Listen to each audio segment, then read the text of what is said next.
A very good morning to you and welcome to COVID-19 Situation Report Live here on the HSTV. I am Bright, then Akwesi. I'm very active on Facebook, on Twitter, on YouTube, on Instagram. On Facebook at Bright NK, same on YouTube and on Twitter and Instagram as Bright _ AMENING. You can see where I'm not sitting on the high chair again, okay? We are just prepping ourselves as we try and bring back Healthy Morning in full scale, okay? So yes, we're going to be coming back with Healthy Morning in full scale and in full gear. So we are just prepping ourselves and making sure that we usher you back into our domain where we're having our Stay Alive, in full course, health entertainment, and the rest of the segments here on the show. But for now, it's still COVID-19 Situation Report Live here on Healthy Morning, and I'm joined in the studio by Reverend Dr. Robert Asomadu-Kyereme. Reverend Dr. Robert Asomadu-Kyereme from Christ Apostolic Church International, the area head pastor for Taifa, Accra, and he's here with me this morning. And we just watched a video of the president giving us the latest update when it comes to COVID-19 here in Ghana. Quite a sad statement in there. They can warp into the Mayor of Takrady, the Honorable KK Sam. May you still rest in perfect peace. And so if you're out there as well and you're still seeing that the sickness has boundaries, you might want to just recheck that again and do a constructive statement. So don't go anywhere. It's going to be very, very interactive here this morning. Restrictions on COVID-19 has been eased. Churches are operating right now, even though they're supposed to pick just about 100 congregants. Still experiencing all the protocols when it comes to COVID-19, wearing of fixed masks, sanitizers, washing your hands, spacing intervals between people and all that. How are they even taking this? The first day when the church was reopened, church didn't really happen because I didn't even see the church take place. But yesterday, being a Sunday, second Sunday after the restrictions were eased, churches were in sections. How are they operating? Good morning, Doc. Good morning, sir. Reverend Dr. Robert Asomadu-Kyereme. I like the name. Yes, sir. Asomadu-Kyereme. Where are you from? Is it Ashanti or Eastern or what exactly? I am from Domahinkro. Domahinkro. Yeah. Oh, I've not been there before. You should. You would love to be there. you should wait me there one of these days. I'm told we are struggling to hear you as you speak with the mics. Okay, so don't worry. I mean, we are experiencing the space. We already have enough space exactly. Us. Yeah. So we are going to let you do without the. Thank you very much. The mics. Yeah. Welcome once again. Thank you, sir. You are all full of smiles. I have a feeling church was good yesterday. Did you have church service the first? Church was so wonderful. Far better than the first Sunday we had it. Yeah. You had a church on the first Sunday. The first Sunday we did. Wow. Why couldn't you wait like other churches did? Or you thought you guys were okay to go? Yeah, you realize that people have their own various individual circumstances, and our church has been in forefront on doing some of these things. Christ Apostolic Church, we, as soon as even the president took action to lock down the country, the church realized the implication of this pandemic and quickly organized a mega prayer event at the Independence Square, where we prayed we prayed against the pandemic, prayed for the whole nation. So that is where we're coming from. So it's like we've been ahead of stuff. So actually, before the president came in to ease restrictions, things were flying in the air, and then our leadership made us aware. So preparation had already taken place in most assemblies before even the easing of restrictions took place. Now, I'm interested in this conversation because some churches actually are still not operating because they are saying that they are waiting until when they believe things have actually come down and it's the right time, so to put it, for them before they come back to church. But it looks like you are, like you said, ahead of time and ahead of the conversation. What is pushing you ahead, like you're saying? Like I initially said, people have their individual circumstances. And there are some churches, they wouldn't want to open that quickly because of the nature of their restrictions. So if you look at a central church or mega church which has a capacity or a seating capacity of say 2,000 to 4,000 thereabout, and you want them to have sessions in hundreds and 1 hour. And for each hour, for each service, there should be an interval of say 30 minutes to 1 hour. So that means 2 hours, 1.5 hours to 2 hours. So if you want to have even a service within 24 hours, you have 12 sessions within 24 hours. And if you have a church of say 4,000 congregants, just imagine 4,000 divided by 100, about 40 sessions. So it's impossible to have to have church service in such a circumstance. So I think in their circumstance they found it wise not to operate or not to open their churches. But for us, our churches are community churches. They are spread throughout, and then some of them have numbers in hundreds, 50s, 200s. My assembly like that, we have seating capacity of 600. So 600, if you ask us to break into hundreds, it's manageable. Yeah. So that's how come we were able to open church on Sunday. Interesting. Now, take me through some of the protocols you've put in place at your premises. I mean, coming to work this morning, I saw one church around in North Kanish where they've actually installed object or things where you can go and wash your hands, about 5 of them on the wall. So before you even enter the church, there are all these things there. Before wash your hands before you even go enter the premises. What exactly have you initiated in your church or put in place that people are supposed to go through before they enter the church, the auditorium? Okay. Yeah, let me say, first of all, we were given prior information through circulars, and even before, like I said, before the lockdown took effect.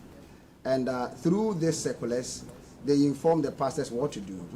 And before the easing of the restriction also, they were advising in terms of what to do. So there were protocols before you enter the church, and protocols during church services, and then some information given after church service so that people. So before you enter is a principle of no nose mask, no entry.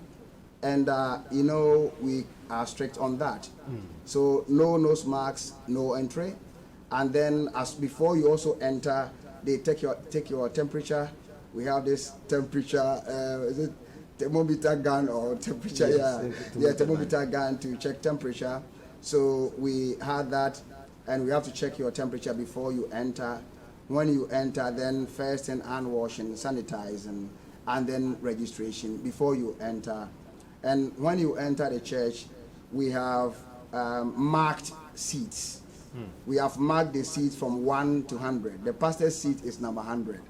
So marked seats. So we advise you, or the ushers will advise you to sit where you have the marked seat. So that is how things start. That's the initial protocol before church service starts. And then when church service starts, after the initial introit, we quickly share information to members so that they know how to conduct themselves. We don't want them to wait and then commit a few blunders before they correct themselves. So as soon as the pastor comes to the podium, the first thing he does is to give information to members, let them know that church service is not going to be as usual.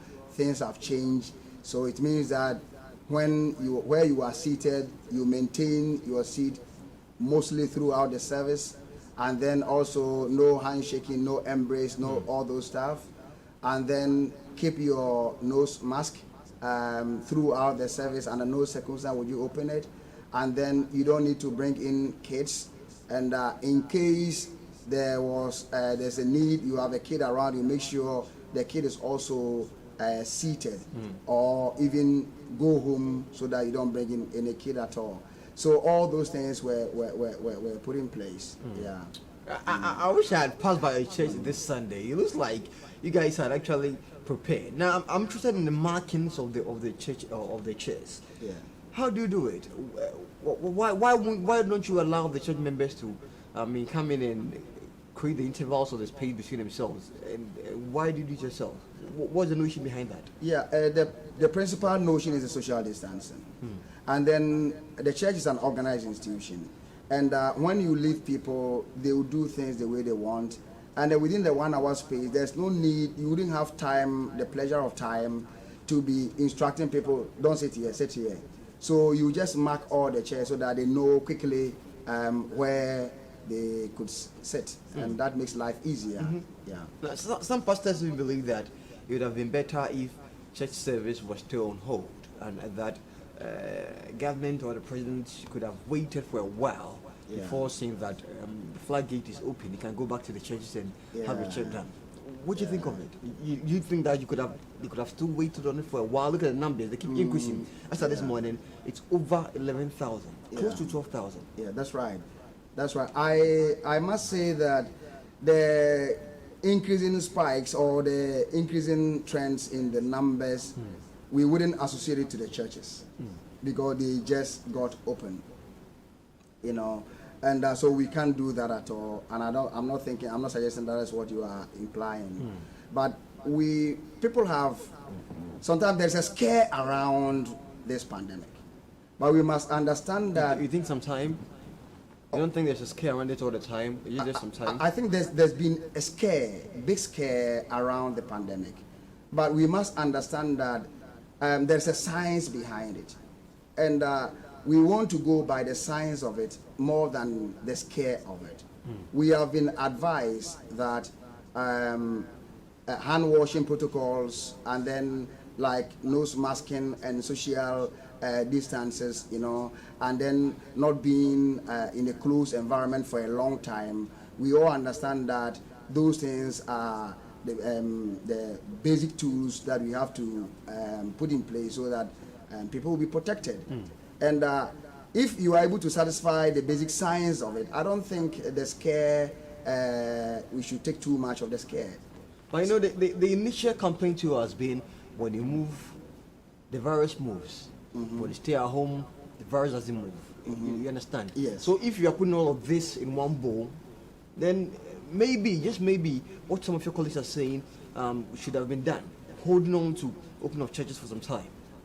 Then, absolutely speaking, then I will think that nobody needs to go out. Let's all stay at home. Nobody needs to go to the banquet hall because it's an enclosed place, and you go and queue, there will be about 50 people there. And you don't need to go to, I don't want to talk about the markets, you are all aware. There's no need going to the market. There's no need going to join the public transport and stuff like that. So it's all about the scare side of it. And I think we have to look at the pragmatic side of it more than the scare side of the whole issue. When you say the pragmatic side of it, what exactly do you mean? The pragmatic side of it includes a lot of things. For instance, we know that in Ghana's situation, if you want people to stay at home, or not just Ghana's situation, it's overall. If you want people to stay at home for this number of time or for a long time, it will have its adverse health effects. The adverse health effects will include psychological issues.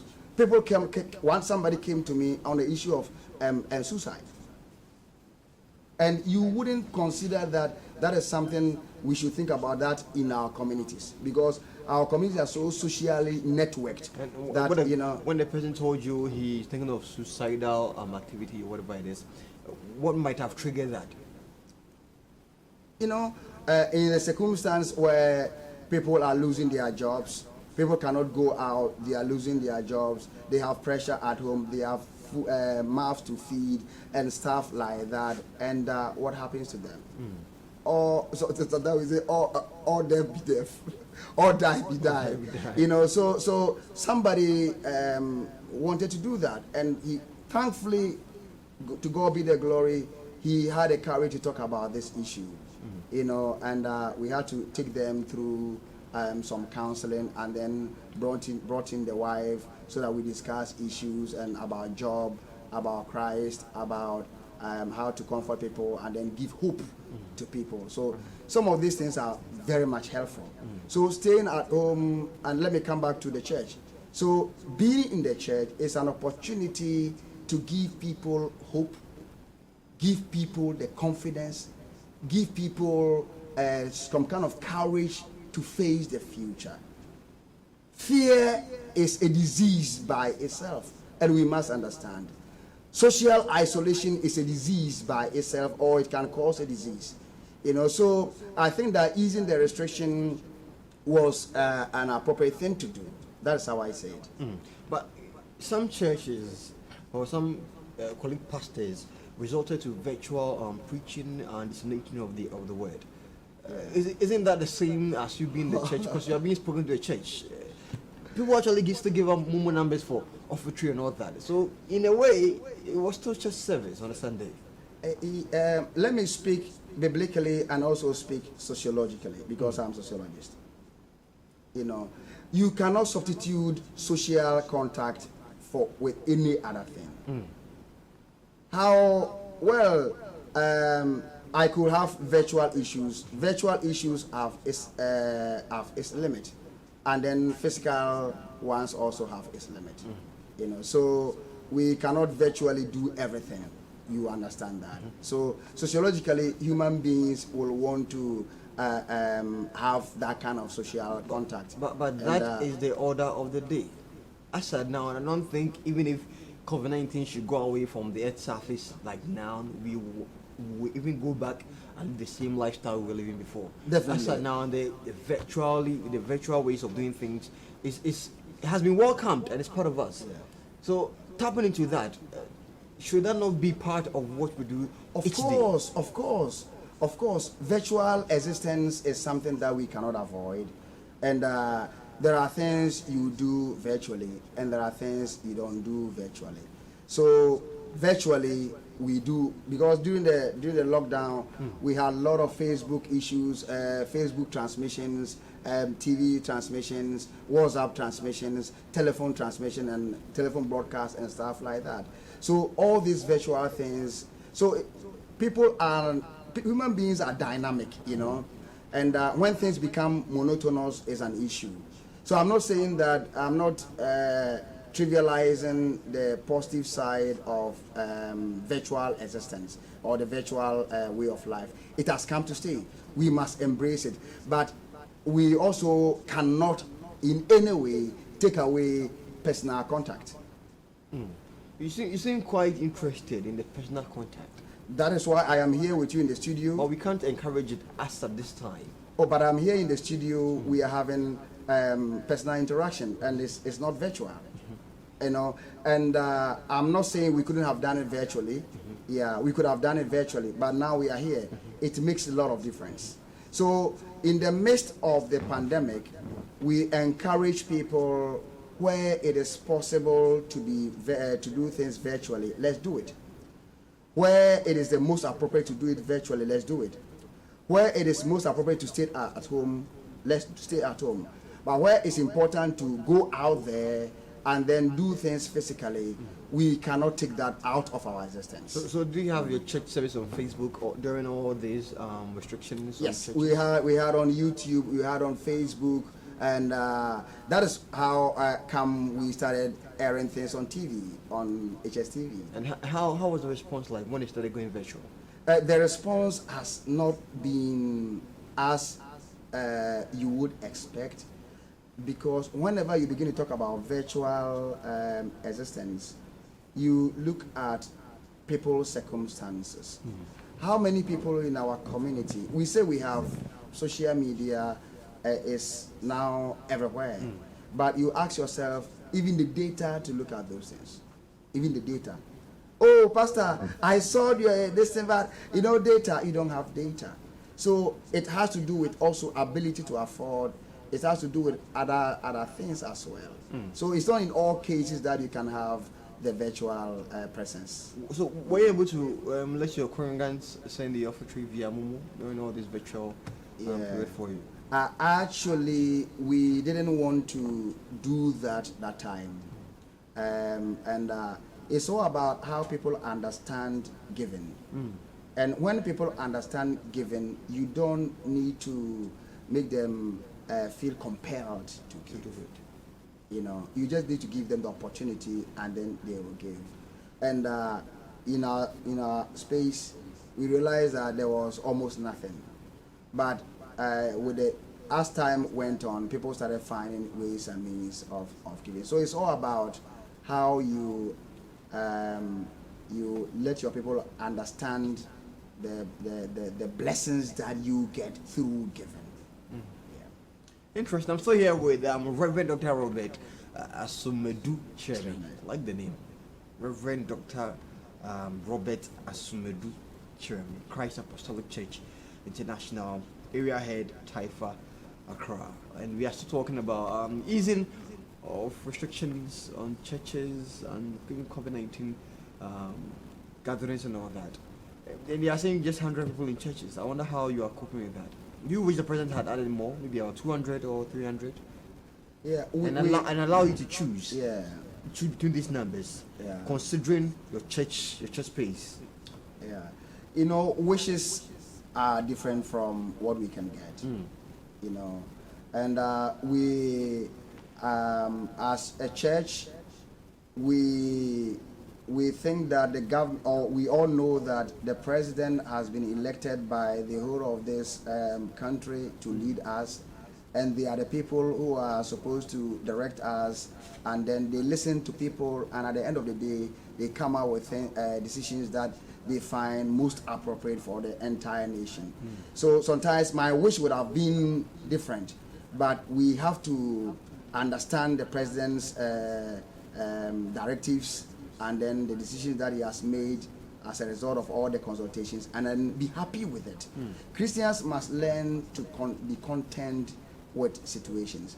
I told my church that even if we were 25 people, we would have preferred to meet even in 25s than not to meet at all. Because there is a risk in pushing... Who sits home and who goes? Yeah, but they are all challenging. I'm just, you know, we are comparing where situations with some... Yes, so that's what I'm talking about. So just imagine where you are pushing people to do home sales. When people... let's say the restriction is protracted, people will be pushed to meet at home levels. When they begin to meet at home levels, what is the level of control? There's no way you can control the people who meet there. There's no way you can control social distancing. So you leave it to judgments of people. But where it becomes open and then regulated, then you can have better effect. So we realize that even though the 100 is not enough for us, but it is a good starting point. That notwithstanding, there are people who are also making some scientific suggestions, some suggestions that are scientific, that if you have a space that can take, say, 500 people, and then let's say 600 people, and then you ask them to take 200 members at a time, and they can observe ample social distance, what will be their risk? Can they do that? They can do that. You know, so I think these are, in going forward, these are areas that we also have to look at. But we, for now, must be content with this progressive, gradual movements. But I think we should foresee a short time where we will allow people to go beyond the 100. Do you have air conditions at your church auditorium? Do we have what? Air conditions. No, we don't use air conditions. So you open the windows and... We open the windows, yeah. I'm asking because we were told earlier that if church were going to come back in section, the best way for you to deal with this is not to even turn on your air condition in the first place. Because when the place is sketchy and very stuffy, then everything just gets stuck in one place. But when the windows are open and there's fresh air coming in, it's circulating better than it being stuffy and stuck in one place. What do you make of that as well? Yeah, let's still be scientific. When you talk about stuffy, what are the conditions that create stuffiness? Crowd. It's the space, yes, first of all, and crowd. Where we are now, we have space enough for the two of us, and we have AC on. So it doesn't make it stuffy. But look at where we, in this same space, where the two of us are gathered, and we have 20 people, then naturally, social distance cannot be observed, and stuffiness will become an issue. Yes. But where we have space, where is the argument of stuffiness? So these are the things, so I'm saying that let's look at the science of the issue more than the scare of the issue. Now, questions are still being asked. Is it nature? Is it man-made? What exactly is it? What do you believe it is? Was it nature or man-made? Yes. Human beings are part of nature. Human beings are part of nature. So if it is by man, it's still nature. That's what I would say. You are trying to answer my question. I'm just asking. Is it by nature where it just came to existence from nowhere, or it was created? You know, you have conversations where people say it's a bioweapon. What do you think of it? Yeah. There's been a lot of things said about these things, and some of them will border on conspiracy theories. Some of them will border on unconfirmed things like that, you know. So you can't give any definite statement on that. But we all know that it started from Wuhan, from the fish market. But research shows that it is not directly from like animal to human. There have been some intervening processes, you know. So that Wuhan theory is something that is debatable, and there has been something that people also talk about, like a weapon, like a biological weapon, you know, and you can't dispute that because it also works. You know, you can't dispute that at all because it happens, you know. So I wouldn't want to make too much inferences on that or any more suggestions on that, but I would say that you cannot have any definite answer on that. Yeah. Now, I've had conversations and I've been told some churches or some pastors feel like they've not been treated fairly. Looking at what they've been made to go through now, your church is closed and now you're coming back to church and there's just about 100 people. Your offertory is somewhere tight now. You have to run the church. Your tithe is somewhere tight because the church still needs to be run. Yeah. People need to be paid. Pastors need to be paid and all that. What do you think might be the problem? Yeah. Yeah. Well, you know, my idea is that is the kind of narratives we create about the pandemic, and sometimes some misinformation that people show about the church, and it has played very vital role in actually putting the church in a diminutive position. Misinformation, like yes, misinformation, because sometimes people will come and tell you that they don't see the church as even a frontline organization. And I dispute that. But is it? The church is a frontline organization, depending upon how you want to annex that potential from the church. How do you break that down? That a church Let me is break it frontline down. Organization in Let me break it down. If doctors, without argument, they are frontline people. If a doctor is not assigned or is not brought in to use his skills to fight a pandemic, how can that doctor become a frontline person? Which is what they've been trained to do. They've been trained to do. Yes. But the churches have also been trained to execute frontline activities like social communication. Social communication in times like this is very key. President could come and say something, but if a pastor tells his audience that what the president said is true, please let's follow that. It has big weight. President has the political power. I have that social influence on people directly. So if you don't see that the church has a power to communicate to people effectively and to make them understand, you are undermining the power of the role of the church in such a circumstance. I'm not done. I know, but what you're saying makes me wonder and think that you believe the church should not have been closed in the first place. Since you are, because all this time where organizations were closed, where churches were closed, they said only frontline workers could work. So if you are saying that the church is a frontline organization, then why wasn't it allowed to operate? Oh, okay. Maybe let me clarify. The church is not a church building. Mm-hmm. The church comprises its people and all its resources put together. Yes. So not going to the church room does not mean that there's no church. I am talking about seeing pastors rule, not only in the church room, but out of the church room. Their role they play in society. If you understand that they are social communicators that are who are able to communicate effectively to their audience, because there's credibility issue, there's trust issue, there's social linkages to them. So in that atmosphere, they are able to communicate effectively to their members because there's those things.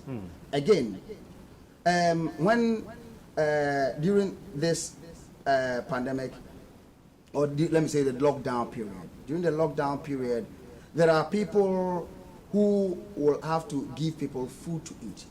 Maybe I have a video, I don't know whether you're going to show it. We were going to communities, poor people, and give them food. We knew for sure that hunger also kills. People can die out of hunger. I remember in one of the science issues of the pandemic is that eat well. Yes. Boost your immune system. So if somebody does not, the doctors are working very well, appreciably in the hospitals. But if people are not eating well, they are not receiving the proper communications. And then they can be susceptible, vulnerable to the virus. So the pastors should be allowed to join the front line. So not that allowed, but we are doing it anyway. Nobody came to tell me that go and feed people on the street. But it looks like okay. So actually, having a screen, these are some of the things they want to give out.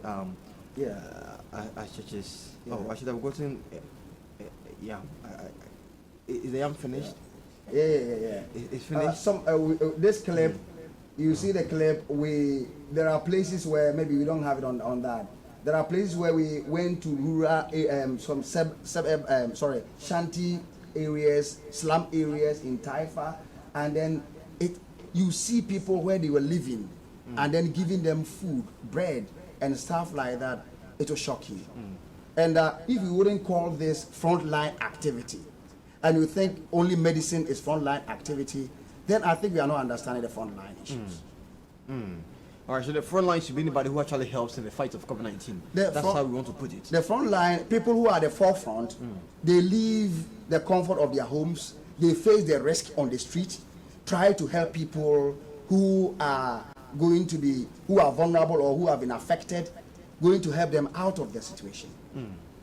Interesting. And so that is Pastor Doctor or Reverend Dr. Robert Asomadu-Kyereme out there giving yam. He didn't give me my yam, but no, I'll take my yam later.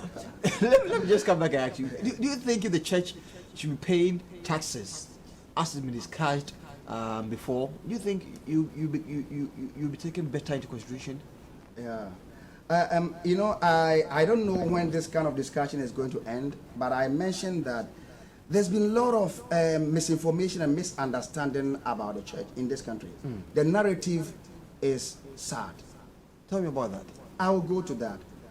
First of all, let us understand what is the constitutional or what is the legal regime that regulates churches. The church, so to speak, is an NGO, non-governmental organization.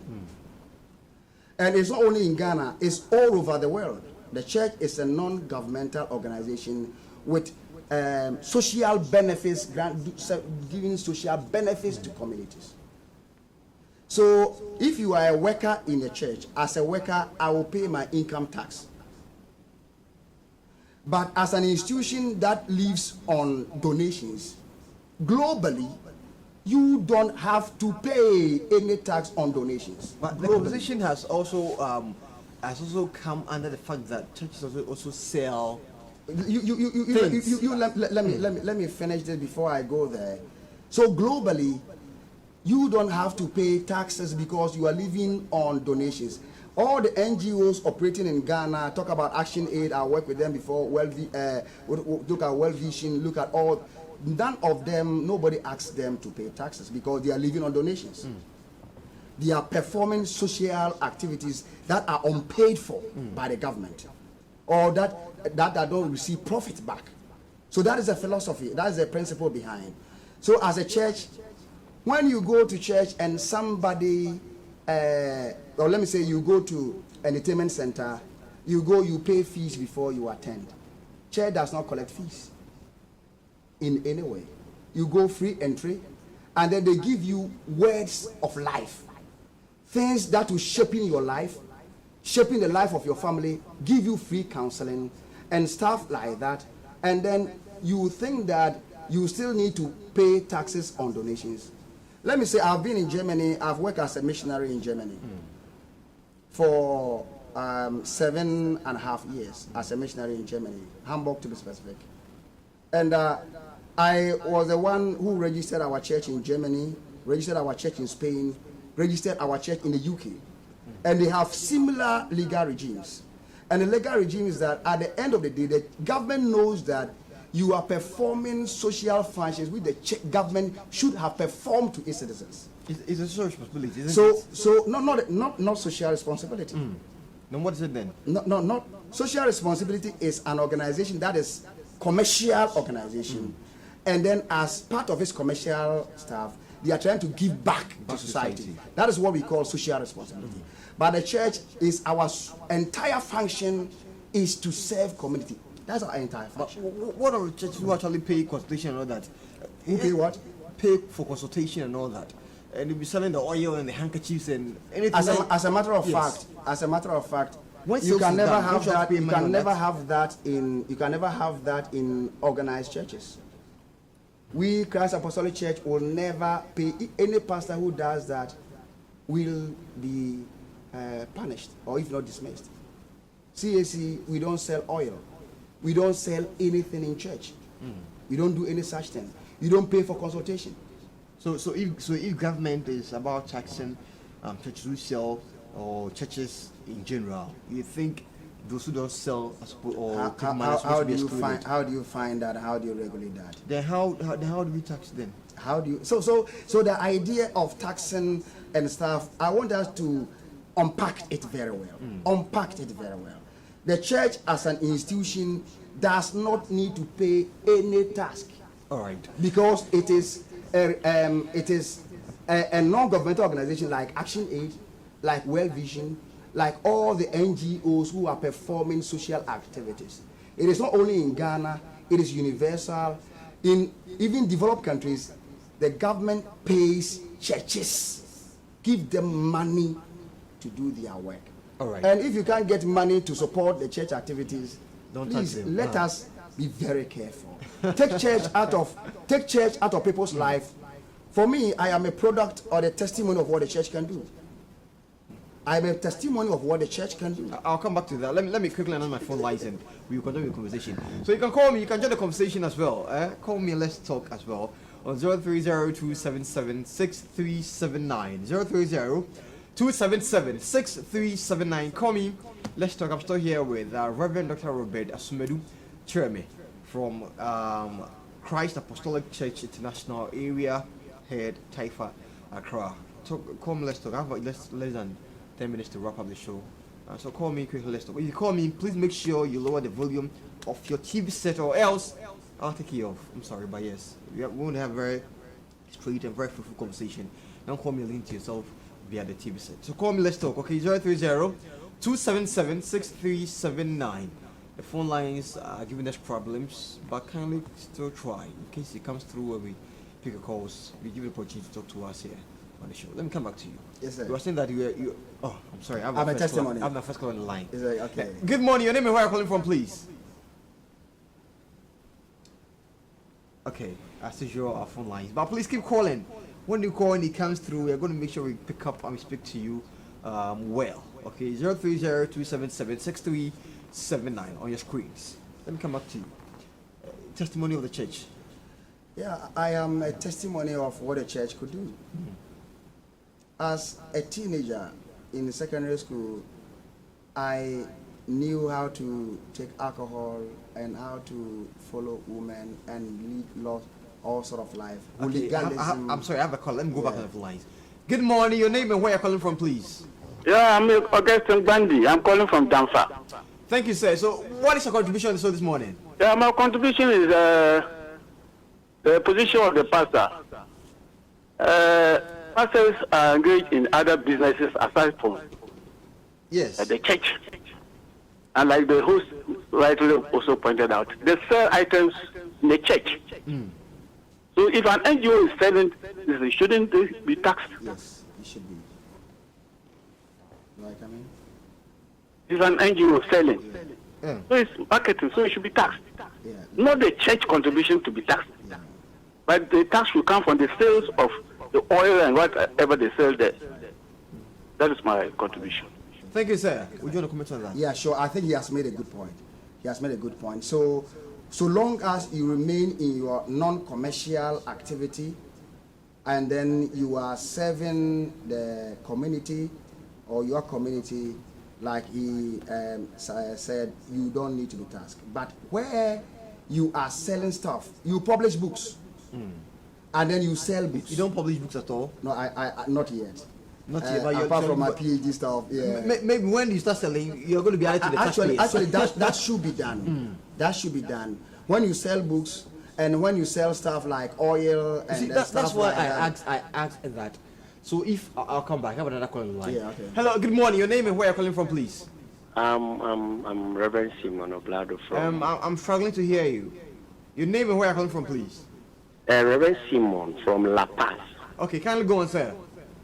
Thanks for your conversation. I like the way you people are taking the whole thing, but I agree with a man of God. Certain there is a proverb in Chi.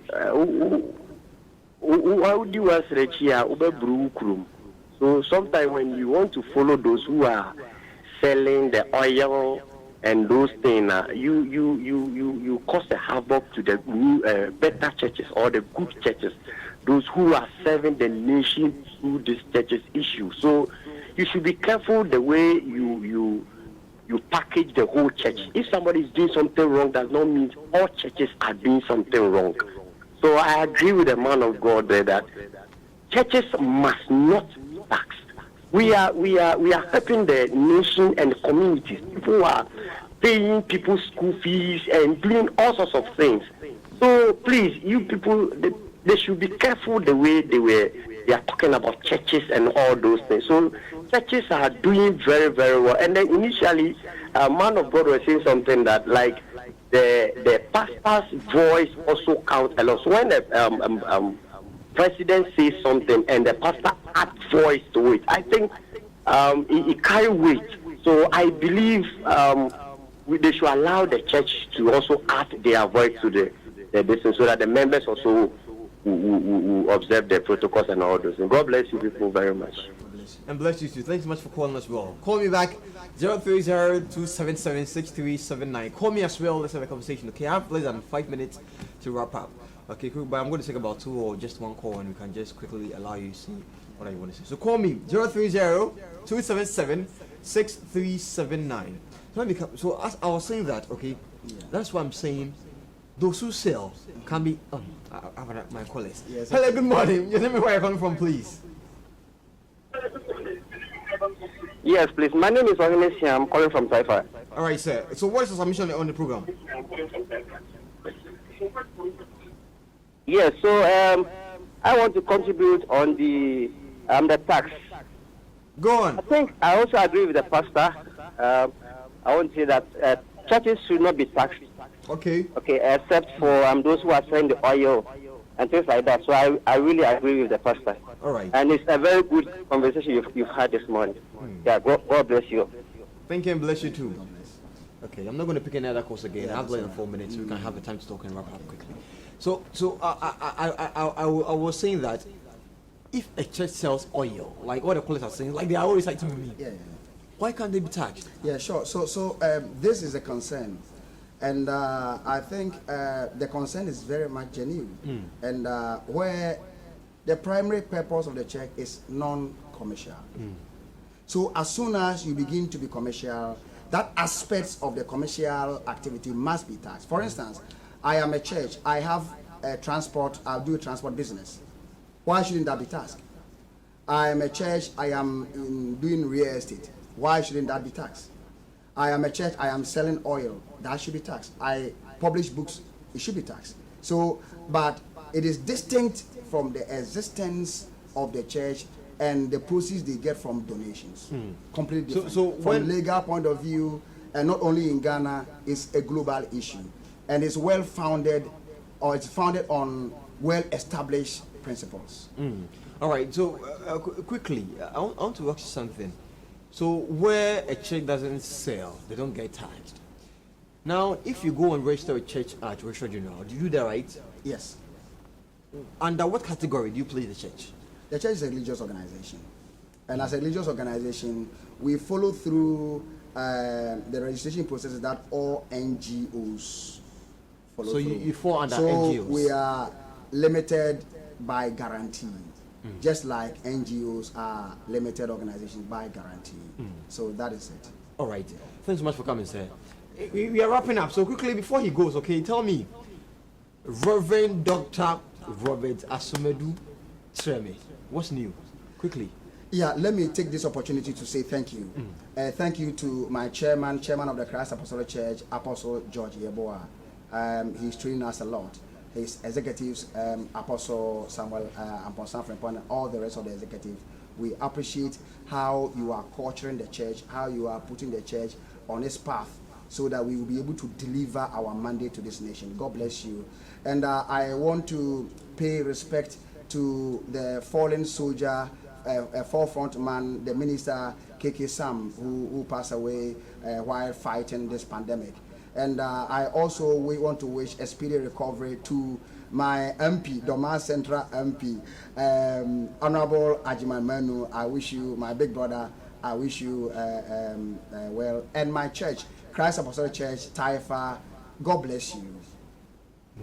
All right, so I quickly want you to tell us about your program on Sundays here on HSTV. Let's quickly do that.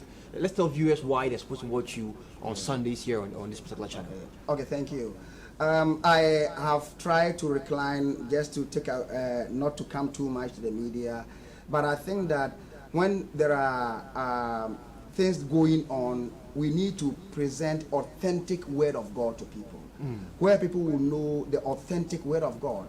Because by God's word we can live. Man shall not live by bread alone, but by every word that comes from the mouth of God. So when we will preach the authentic word, people's minds will be open, vision will come, they will lead the right life, they will help to develop the country together. It is better our voices are pushed. We don't have money as those people who have money.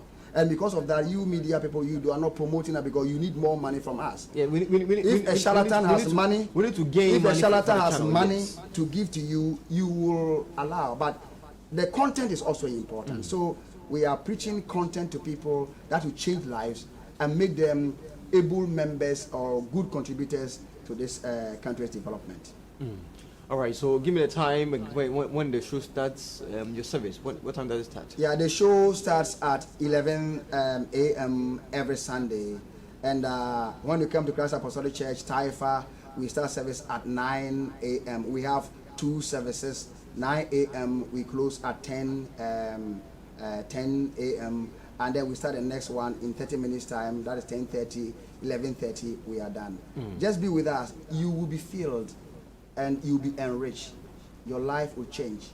And I am a testimony from a vagabond to alcoholic, drug addict, and stuff like that. And by God's grace, I am not a burden to this country because of what the church did for me. Interesting. Just be with us and God will help you. Can you give me your phone number in case anybody want to reach out to you, and if your social media, your handles quickly? Yeah, my number is 0559 585861. 0559 585861. And on social media? Facebook, you can go to Faith Powerline on YouTube. You will find us there. And then Facebook at Taifa Central. So Taifa Central on Facebook, Taifa Central on Twitter, you'll find us there. Thanks so much, sir, for coming.